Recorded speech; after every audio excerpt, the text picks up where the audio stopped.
지난주에 이어서 이 말씀을 전하게 되는데, 지난주 말씀을 잠깐 보면 이 책은 편지다 그랬어요. 편지로 쓴 책이고 왜 7교회 이름만 있느냐 그랬을 때는 마치 우편 배달하시는 분이 이렇게 그 우편 편지물을 가지고 이렇게 돌 수 있는 인근 지역들 둥그렇게 이렇게 한번 확 회전해서 돌아올 수 있는 그 교회들 이름만 넣은 것이지, 그 교회뿐 아니라 이 소아시아 주변에는 골로새 교회도 있었고 히에라볼리에도 교회가 있었다. 그거를 우리가 지난주에 말씀을 드렸어요. 그래서 7이라는 숫자를 전체다라는, 전체를 상징하는 숫자로 우리가 본다면 7교회는 결코 딱 여기에 이름이 있는 7교회뿐 아니라 전체 교회에 다 준 편지다. 그래서 회람해서 그 이 지역에서 또 가까운 또 교회에 또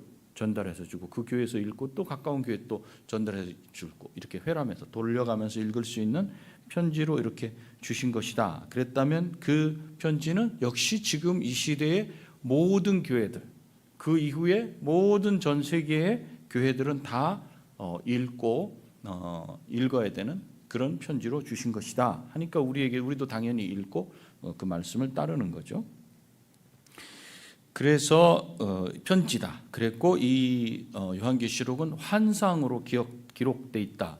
그 환상이 우리 사전에는 보면 실체가 없는 허상, 현실적인 기초나 가능성이 없는 헛된 생각, 공상, 이렇게 돼 있지만 성경에서 말하는 그 환상은 이런 뜻이 아니에요. 성경에서 보통 환상, 이상 이렇게 말할 때 그 환상은 사람의 능력으로는 결코 볼 수가 없어요. 내가 봐야 되겠다고 해서 뭐 그냥 이렇게 보는 게 아니고, 하나님의 능력으로 하나님께서 보게 해주시는 그런 영적인 것, 영적인 것은 우리가 아무리 보려고 해도 보여주시지 않으면 볼 수가 없는 거거든요. 그래서 영적인 것을 볼 수 있게 도와주는 그런 어떤 통로 아니면 그런 도구, 이것이 바로 환상이다. 환상을 사용해서 저 너머에 있는 세계, 내가 보지 못하는 그 어떤 것을 보도록 해주신다. 그래서 환상은 그렇다고 해서 헛된 것을 보는 것이나 없는 것을 보는 게 아니에요. 있는 그 실체를 이 환상이라는 도구를 통해서 본다는 거예요. 그래서 사실을 전달해 주는 도구로 사용되는 것, 사실입니다. 환상을 통해서는 사실을 보게 되는 거예요. 그래서 하나님께서 그 도구로 그걸 도구로 사용하셔서 우리에게 영적인 세계를 볼 수 없는 세계를 보게 하시는 거예요. 그래서 하나님이 주셨다 그러면 환상이 맞는 거고, 내가 봤다 그러면, 하나님이 주시지 않은 내가 봤다 그러면 그거는 착각이다, 이렇게 말할 수 있다는 거죠. 그러면 이 환상이 요한계시록에 몇 번 나오냐? 몇 번 나온다고 지난주에 말씀을 우리가 배웠죠? 4번 나오는데, 그 4번 나오는 환상의 그 처음 시작하는 말이 똑같다 그랬어요. 우리말 성경에는 다르게 나오지만 이게 원문으로 보자면 같은 단어로 쓰였어요. 그 단어가 뭐냐면, 먼저 어디에 있다 그랬냐면 몇 절이죠? 1장 10절. 1장 10절에 보시면 이렇게 시작돼요. 주의 날에 내가 성령에 감동되어, 이렇게 됐어요. 그럼 성령에 감동돼서, 그럼 거기서부터 들어가는 게 환상이에요. 이제 성령께서 환상이라는 도구를 통해서 이제 뒤 보게 하신 걸 요한이 쭉 기록을 하는 거예요. 그렇게 해서 어디까지 가냐면 16장까지 가요.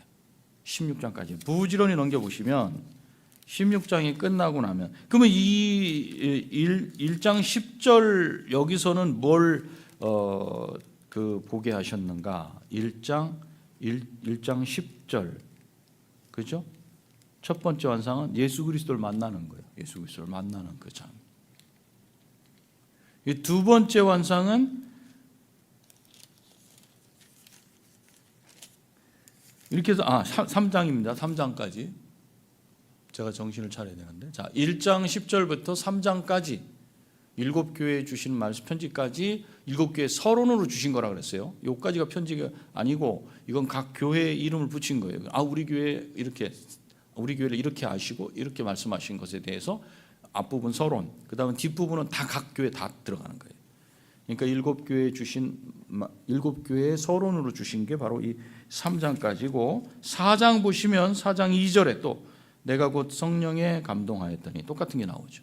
그럼 이번엔 뭘 봤나? 보라 하늘의 보좌를 베풀었고, 그래서 하늘의 세계, 천상 하늘의 세계를 본 장면이 바로 4장 2절부터 나와. 이게 길게 간다 그랬어요. 이게 16장 끝까지, 그죠? 16장 끝까지 가고 17장에 또 가보시면 17장 3절, 이번에는 뭐라고 되냐면 성령으로 나를 데리고, 이번에는 광야, 두 번째는 천상에 하늘의 세계를 본 장면, 세 번째는 4장 2절부터 17장 3절부터 21장 8절까지인데 여기에는 성령으로 나를 광야로 데려가셨다. 그 광야에서 일어난 장면이에요 이게. 그 다음 마지막 21장 쭉 열어보시면 21장 10절에 보면 성령으로 나를 데리고 이번에는 크고 높은 산으로 올라가 이렇게 돼 있죠. 그래서 마지막 21장 10절부터 22장 7절까지는 이제 크고 높은 산에서 본 장면, 그 환상을 4번으로 이렇게 나눈다. 그래서 여러분 성경에 이렇게 표시를 탁탁탁 해놓으세요. 아, 환상이 4번 나온. 첫 번째 환상 예수 그리스도를 만난 장면, 두 번째 환상 하늘 세계, 세 번째 환상 광야로, 네 번째 환상은 이제 크고 높은 산에서 본 장면이다. 그리고 이제 21장 22장 8절부터 끝까지는 이제 마지막 인사예요. 이게 이제 딱 이렇게 구성이 되어 있다. 그래서 그 요한계시록의 구조를 딱 보니까 처음에 인사말, 그죠? 마지막 인사말, 그리고 중간에 딱 4개가 껴 있다. 환상, 처음 인사, 끝 인사, 환상, 요 4가지. 이렇게만 알면 요한계시록 구조를 여러분들이 알고 들어갈 거야. 아, 지금 이런 내용이구나, 이런 내용이구나 이렇게 알 수 있어. 그리고 요한계시록을 우리가 이해하기가 읽기가 쉽지 않은 건 당시의 문화, 사상 이런 부분이 우리와는 지금 달라요. 그래서 익숙하게 쓰던 표현들이라 그러면 우리도 이렇게 읽으면 대본에 이게 편지 무슨 뜻인지 알 수 있어요. 그런데 익숙하게 우리가 쓰이지가 않아요. 물론 이제 다다음 주에 제가 이 뒷부분 설교를 할 때 그 내용을 말씀을 드리겠지만 요한계시록이 사실 쉬운 책이 아니야. 어려워. 그 어려운 이유가 뭔가를 우리가 알아야 돼. 그 문제 해결하면 계시록이 쉬워지는 거예요. 그래서 지금 우리가 그거를 보고 있어요. 그 왜 어려운가? 당시에 우리와 문화적인 사상 또 종교적인 이런 모든 그 베이스가 이 밑바탕이 우리와 달라요.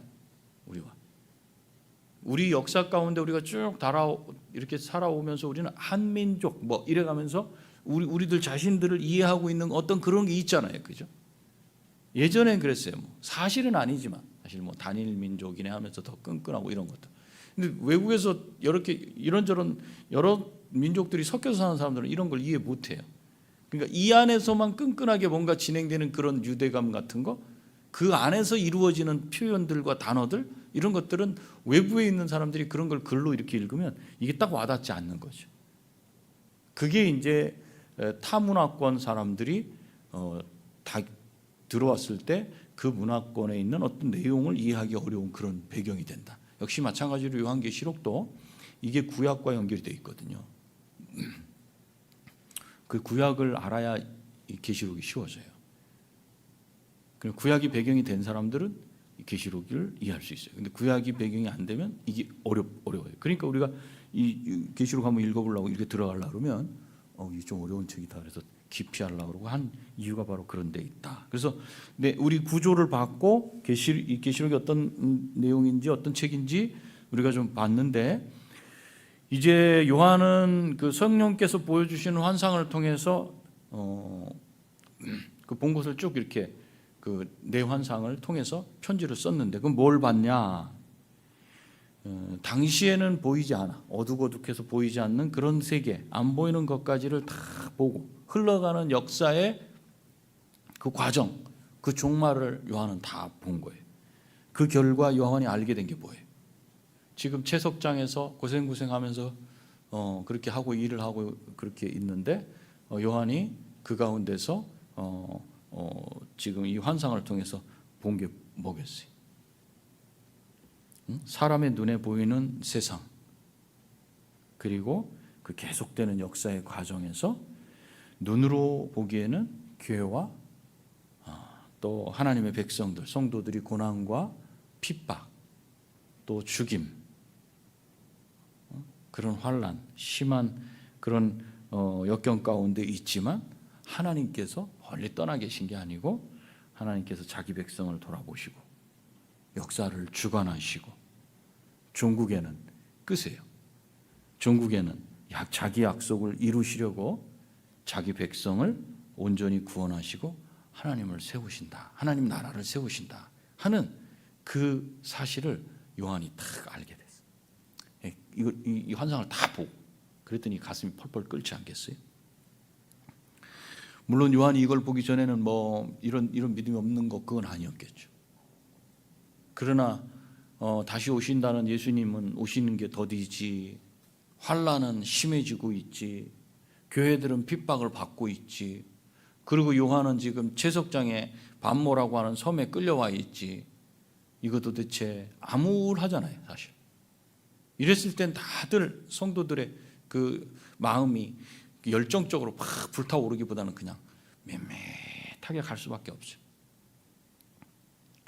그렇죠? 이럴 때 죄의 유혹이 들어오면 타협을 할 수도 있고 배반할 수도 있고 그럴 수 있는 그런 상황이에요. 그런데 요한이 그런 상황 가운데 물론 믿음을 갖고 그동안 지키고 끝까지 지킬 것이지만 그렇게 왔지만 이 환상을 딱 보고 나서는 마치 희미한 배터리가 바꿔 끼워져서 새 배터리를 탁 낀 것처럼 그냥 불이 환하게 들어오지 않겠어요? 요한이 지금 그런 심정으로 이 편지를 탁 쓴 거잖아요. 하나님이 일하시는 뭘 보여주고 싶은 거예요. 하나님이 일하신다. 어떻게 일하시는지 내가 환상으로 다 봤다. 그 일체의 과정을 다 교회와 성도들에게 알려서 그들도 요한처럼 지금 힘 빠져 있지, 다들 불이 죽어 있지, 응? 너무 고되지. 그런데 배터리 충전된 것처럼 팍 살아날 수 있도록 그렇게 해주려고, 그래서 고난을 견딜 수 있도록 하려고 이 편지를 보냈어요. 그러니까 이 요한계시록, 즉 이 편지의 목적이 무엇인가? 하나님은 어떤 목적으로 이 편지를 보내셨는가? 그것은 하나님께서 하시는 일을 알려줘서, 하나님께서 지금 어떤 일을 하시고 계시고 하실 것이고 하셔왔는지 그걸 딱 알려줘서 성도들이, 힘 빠진 성도들, 지금 오랜 시간 동안 참아야 되는 그 성도들이 위로와 격려를 얻도록 하시는 것이다. 그것은 그 위로와 격려를 통해서 성도들이 이제는 시각 자체가 이 세상에 딱 고정된 그런 시각이 아니라 하나님의 시각에서 딱 바라볼 수 있도록, 그것이 이제 위로고 격려죠 사실은. 그 요한이 이렇게 바라보니까 하나님은 멀리 계신 것 같고 그냥 우리에게 말씀만 주셔서 우리는 그 말씀만 붙잡고 그냥 쭉 하면서 이렇게 가야 되는 그것이 아니라 그래 참아 내가 올 거야. 내 약속대로 갈 때니까 가기 전까지는 너희들이 해야 될 일이 있어. 그게 뭐냐? 잘 참아야지. 견뎌야지. 내가 약속했으니까 그거 안 지킨 적 있니? 견뎌라. 곧 갈 거야. 이렇게 하신 것뿐 아니라 그렇게 생각할 수 있잖아요. 와, 무슨 지금 세상이 이렇게 악하네 어떠네 그러는데 하나님 도대체 어디 계신 겁니까? 이렇게 할 수 있죠. 아유 기다려, 약속되면 때 되면 다 갈 거예요. 잘 참고 있어야 돼. 참아야 돼. 우리 참아야 된다. 우리 참아야 돼. 참는 것도 하루 이틀이죠. 수천 년을 참고 어떻게 갈 수 있겠어? 쉽지 않죠. 그렇지만 하나님이 우리 생각에는 그냥 멀리 계셔갖고 우리한테 이 말씀만 딱 주시고 이게 그냥 힘들어 죽겠어. 이것만 붙잡고 우리 보고 살으라 그러니 그냥 이렇게 하는 것 같지만 요한이 딱 보니까 하나님이 안 보이는 것 같지, 안 계신 것 같지, 일 안 하시는 것 같지, 그게 아니라 지금 이 현재뿐 아니라 앞으로의 역사 전체를 다스리시고 이 땅에 사는 하나님의 백성들에게 핍박과 고난을 견디며 살아갈 수 있도록 주시는 게 있다. 이 말을 편지 서두에 딱 쓰는 거예요. 그게 뭔가 은혜와 평강을 주시고 계신다. 그게 지난주 제가 여기까지 했어요. 그래서 요한은 4절부터 시작되는 편지에서 요한은 아시아에 있는 7교회에 편지하노니 그러면서 이제도부터는 이제 그 이제도 계시고 이게 쭉 서술하는 거예요. 그런데 그 5절에 가시면 말미암아 나오죠. 이제도부터 말미암아까지를 쏙 빼면 이렇게 돼요. 요한은 아시아에 있는 7 교회에 편지하노니 은혜와 평강이 너희에게 있기를 원하노라. 이렇게. 그런데 이 원문대로 보면 있기를 원한다.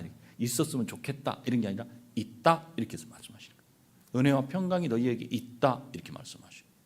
중간에 제가 뺀 내용은 오늘 설명을 좀 해야 돼요. 자, 그렇다면 이게 인사말이야. 은혜와 평강이 너희에게 있다. 그래서 제가 구약 민수기 6장을 가지고 축도를 하잖아요. 구약에서는 그렇게 축도를 해요. 신약에 오면은 고린도서 13장 13절 마지막 절을 가지고 축도를 하고 같은 의미예요. 은혜와 평강이에요. 거기서도 똑같이 은혜와 평강이 너희에게 있다. 그렇다면 이 은혜와 평강은 누구로부터 오는가? 누구로부터? 하나님의 백성이 핍박과 고난을 견뎌낼 수 있는 이 은혜, 그리고 역경과 고통에 흔들리지 않을 수 있는 마음을 유지할 수 있는 이 마음 유지하는 이게 참 우리 성도들에게는 평생을 훈련해야 되는 거잖아요. 그걸 평강이라고 그래요. 평강. 그래서 은혜와 평강이 있어요. 은혜가 있고 내 마음이 흔들리지 않고 요동치지 않을 수 있는 평강. 그 평강이 어디서 오는가? 누가 고난과 핍박을 이겨낼 은혜와 평강을 주시는 것인가? 본문 4절 5절에 나와요. 한번 보세요. 4절 5절 제가 읽습니다. 이제도 계시고 전에도 계셨고 장차 오실 이와 이렇게 됐어요. 지금 첫 번째 이분이에요. 이분이 첫 번째야. 이와 그랬으니까 와 그리고예요. 또 누구? 그의 보좌 앞에 있는 7 영과 두 번째 은혜와 평강이 누구로부터 나오냐 이거예요. 지금 그걸 봐요. 첫 번째 이제도 계시고 전에도 계셨고 장차 오실 이 그로부터 나와. 두 번째 그의 보좌 앞에 있는 7 영 그리고 5절에 예수 그리스도 이렇게 나오죠. 그러니까 셋이죠. 셋. 대충 여기까지만 우리가 읽어도 이분이 누구지라는 걸 여러분이 알 수 있어요. 그런데 이 은혜와 평강이 나오는 이 삼위 하나님 말씀하고 계시죠. 삼위 하나님. 근데 어떻게 이게 삼위 하나님이 되느냐를 분명히 알아야 되겠죠. 이제도 계시고 전에도 계셨고 장차 오실 이분은 누구예요? 이제도 계시고 전에도 계셨고 장차 오실 짐작으로 알면 안 돼요. 이걸 이제도 계시고 전에도 계셨고 장차 오신다고 하면 예수님 오신다 그랬으니까 그러면 뭐 예수님 아니신가? 이렇게 생각할 수 있죠.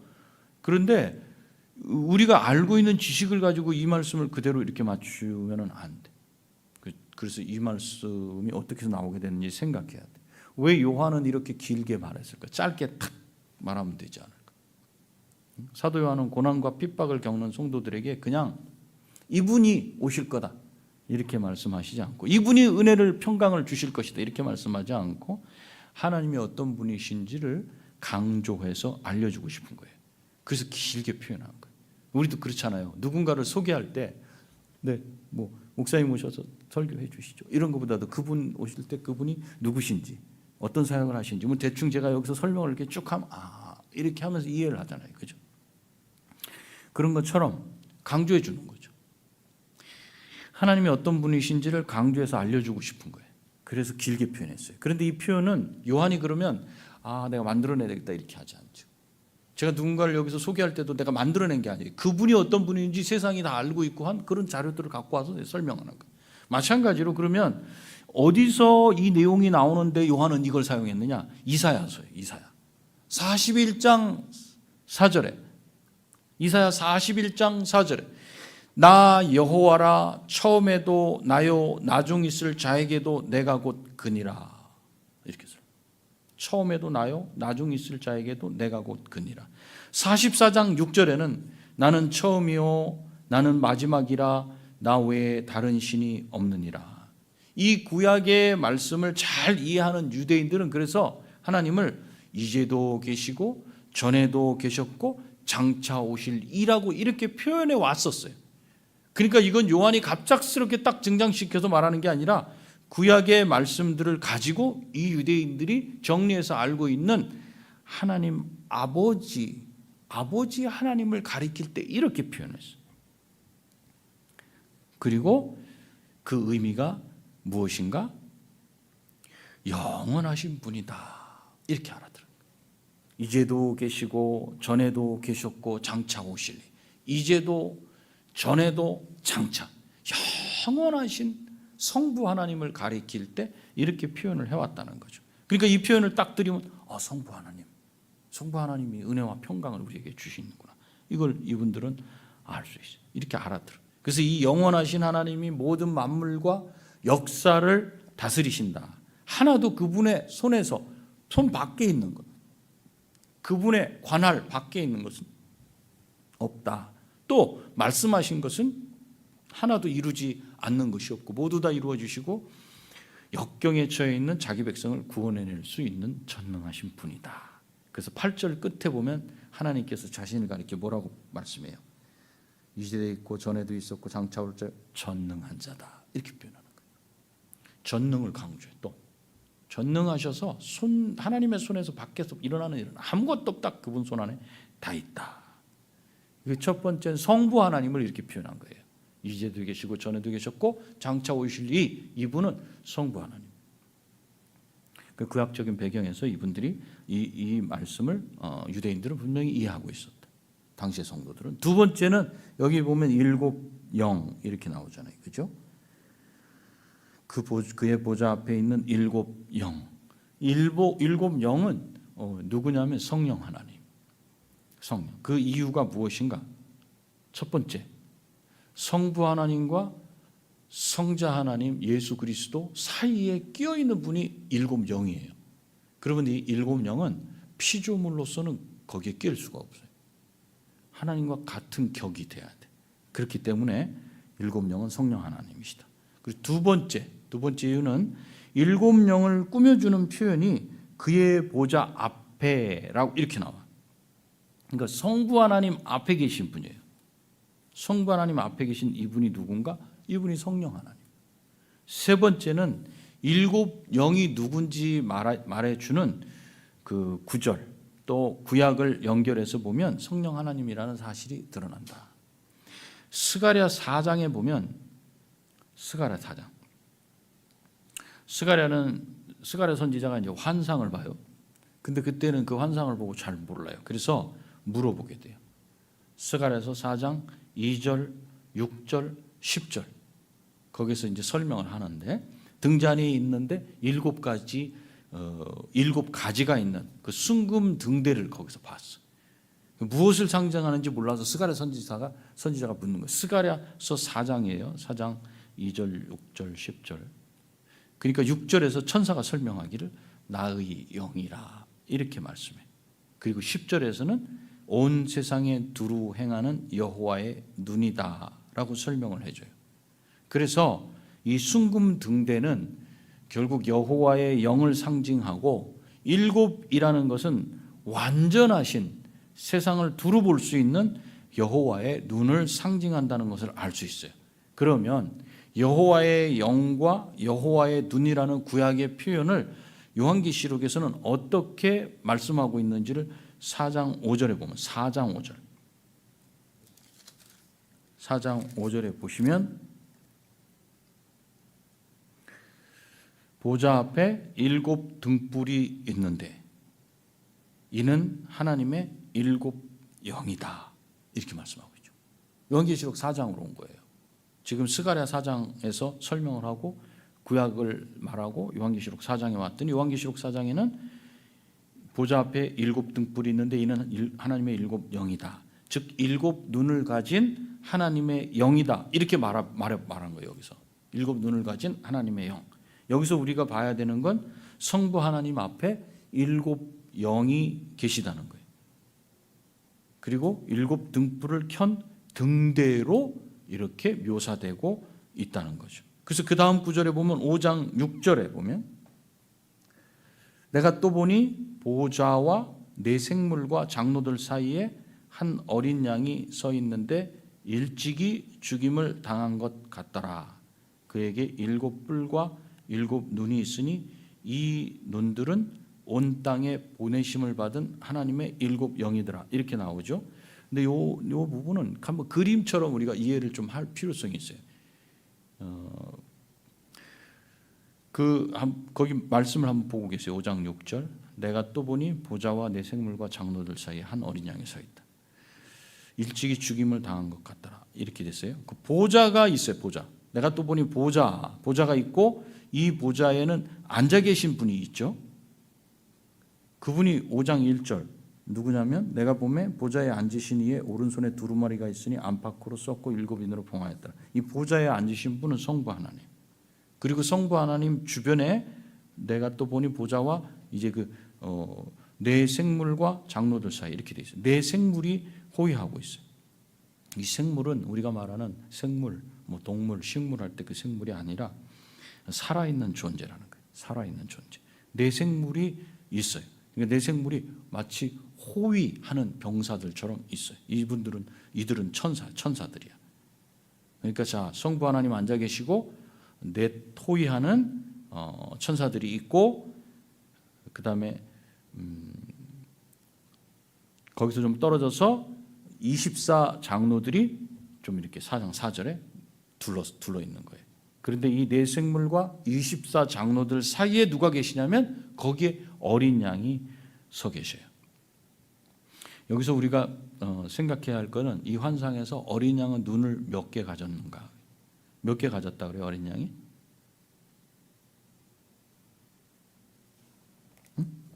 7개. 지금 역대껏 7개 했잖아요. 7개. 그죠? 그러니까 7개를 가졌는데 뭐라고 말씀하냐면 하나님의 7영이라고 이렇게 말한다. 하나님의 7영. 따라서 이 7영은 어린 양의 신체의 한 부분인 7눈으로 표현됐다. 분리되지 않고. 그래서 어린 양과 밀접하게 뗄래야 뗄 수 없는 존재로 환상 속에 묘사하고 있어요.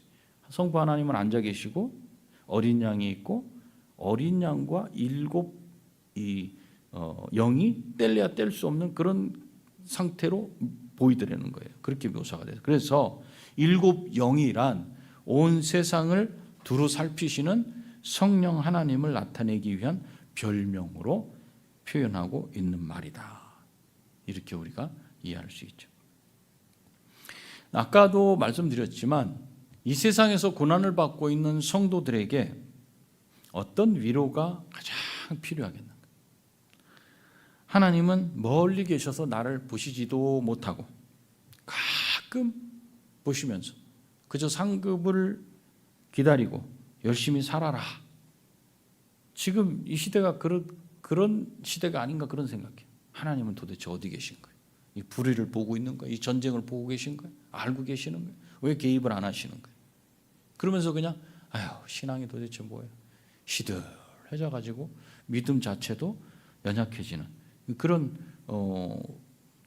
분들이 있을 수 있어요. 그런 시대가 아닌가. 그런데 온 세상을 두루 다니시는 완전수로 말하는 두루 안 보는 게 없는 7 눈을 가진 7 영. 그래서 이 세상에서 벌어지고 있는 모든 일, 악한 자가 하는 그 압제, 핍박, 박해 그것은 물론이고 예수 그리스도를 믿는 성도들의 고통과 고난과 고민과 아픔과 슬픔 그걸 하나도 빼지 않고 7 영, 7 눈을 가지신 분이 그걸 다 보고 계신다. 성령 하나님이 그걸 보고 계신다는 거예요. 그래서 그분의 사역을 알려주기 위해서 7 영이다. 이렇게 표현한 거예요. 그래서 모든 걸 다 다스리고 모든 걸 다 아시는 하나님. 우리와 떨어져 있는 것 같고 도저히 지금은 개입 간섭을 안 하시는 것 같은 이런 시대. 그때 당시에도 여전히 다 보고 계시고 하나도 놓침없이 7 영, 7 눈 완전 본다는 거예요. 완전히 다 보고 계시는 그 하나님이 으로부터 나오는 게 뭔가? 은혜와 평강이다. 성부 하나님, 성령 하나님, 성자 하나님으로부터 나오는 게 은혜와 평강이다. 하나님은 이미 이 은혜와 평강을 여러분에게 주고 있다. 주었다. 이렇게 지금 말씀하시는 거예요. 그러면 당시에 고통을 받고 고난을 받고 있는 이 성도들이 얼마나 위로가 되겠어요. 자, 이제 말씀을 정리하겠습니다. 하면서 또 반복하고 하면서 또 반복하면서 여러분들 안에 구약과 그 계시록이 다 이렇게 편안하게 녹아질 수 있도록 이렇게 해나가겠습니다. 이 편지는 어려움을 당한 성도들에게 위로와 용기를 주시려고 보낸 편지예요. 그 편지에 편지로만 그래. 잘 견뎌. 아빠가 꼭 뭐 선물 사갖고 갈게, 알겠지? 연말에는 꼭 갈 수 있을 거야. 이런 말로만 하는 게 아니라 실제로 은혜와 평강을 주심으로 그들을 위로하고 격려하려고 써 보낸 편지예요. 정확하게 말하자면 실제로 은혜와 평강을 주심으로 그들을 위로하고 격려하려고 써보낸 편지다. 즉 하나님이 주시는 은혜와 평강을 누리도록 하기 위해서 지금 계속 은혜와 평강을 주시고 계심에도 불구하고 보이지 않고 뭔가 지금 현재 세상이 달라지지 않는다는 것 때문에 시들해져가는 그 성도들에게, 그런데 핍박은 점점 더 거세져 와가지고 고통 가운데 있는 성도들에게 지금 은혜와 평강을 주고 있다. 그래서 이 편지를 읽고 공부하고 이 말씀대로 행하려고 하나님을 신뢰하는 사람들도 그런 은혜와 평강을 누릴 수 있어요. 우리가 이 편지를 보면서 그래, 우리를 보고 계시. 하나도 빠짐없이 다 보고 계시. 내가 지금 겪는 거 그 마음을 다 아셔. 뭐 내가 이제 힘들어 이렇게 말 안 해도 그거 다 보고 계시고 다 알고 계신다. 우리가 이런저런 계산을 해가지고 이거 뭐 세상이 도대체 안 될 것 같으니까 내 뜻대로 어떻게 막 이렇게 해나가려고 그러는 거 그조차도 다 보고 계셔요. 내 손으로 한 주먹 쥐어서 그거 내가 뭐 입에 넣으려고 하는 그거 그거 풀어내고 하나님이 다 아시고 채우시고 인도하신다는 거. 근데 이것을 아는 것과 모르는 것은 누리는 게 다르죠. 그래서 은혜와 평강을 누릴 수 있도록 하는 거예요. 그래서 이 세상에서 그리스도인들이 당하는 고난과 슬픔과 어려움을 견디게 하고 이기게 하는 그런 은혜와 평강이에요. 그냥 말로만 이렇게 참아라 그런 게 아니라 하나님께서는 우리를 이 세상의 고난과 어려움 속에서 나중에 내가 다 갚아줄 테니까 하늘의 상급을 쌓고 살아야지 라고만, 나중에 칭찬받아야지, 지금은 잘 견뎌라, 이렇게 하시지 않는다는 거예요. 지금 요한계시록 편지를 통해서, 요한을 통해서 지금 그걸 말씀해. 나는 그런 하나님이 아니다. 이 다음에 여러분들이 행하신 대로 하나님께서 상급을 주실 거예요. 칭찬하실 거예요. 그러나 지금도 이길 수 있도록 주시는 게 은혜와 평강이라는 거예요. 그래서 우리 안에 은혜와 평강이 있을 때 우리는 지금 이 땅에서의 환난과 역경을 이겨낼 수 있어요. 이 땅에서부터 이미 하나님의 은혜와 평강을 누리는 거예요. 그런데 이게 누구한테 필요해요? 여러분, 이 은혜와 평강이 솔직히 누구한테 필요해요? 하나님의 말씀을 따라서 살아보려고, 고난받고 어려움에 처해 있는 그 사람들에게 필요한 거예요. 이런 은혜와 평강을 다 누리기를 우리는 원하지 않습니까? 나도 그런 위로 격려받고 싶습니다. 그런데 어떻게 누려요? 3절에 보니까 이렇게 말씀하고, 1장 3절, 이 예언의 말씀을 읽는 자와 듣는 자와 그 가운데 기록한 것을 지키는 자는 복이 있나니 때가 가까움이라. 우리가 은혜와 평강을 누리는 것은 그리스도 때문에 당하는 어려움과 고난을 다 피해버리고 적절히 거리두기를 하고 세상과 친구돼서 살면은 이런 은혜와 평강은 누리지 못해요. 그런데 하나님께서 주시는 은혜는 그렇게 찔끔찔끔 이렇게 주시는 게 아니에요. 모든 고난과 슬픔을 능히 견디고 이길 만큼 넘치도록 주셔요. 그럼 이런 은혜를 받으면, 이런 은혜를 누리면 어려움이 사라집니까? 이 은혜를 받으면 어려워요. 어렵지만 안 되는 게 있어요. 뭐가 안 돼요? 마음이 흔들리지 않아요. 마음이 요동치지 않아요. 마음이 뒤집어지지 않아요. 잠시 흔들린다 해도 다시 평안을 찾아요. 신자에겐 이게 가장 중요한 거예요. 이게 흔들릴 만한 일이 얼마나 많습니까?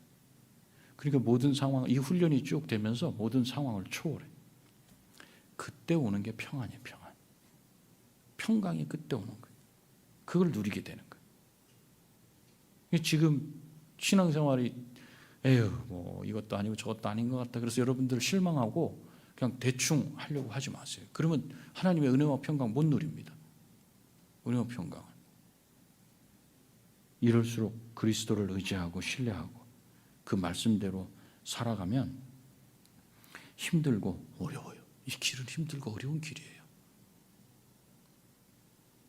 그리스도 예수를 믿는다는 건 그것 자체가 어려운 일입니다.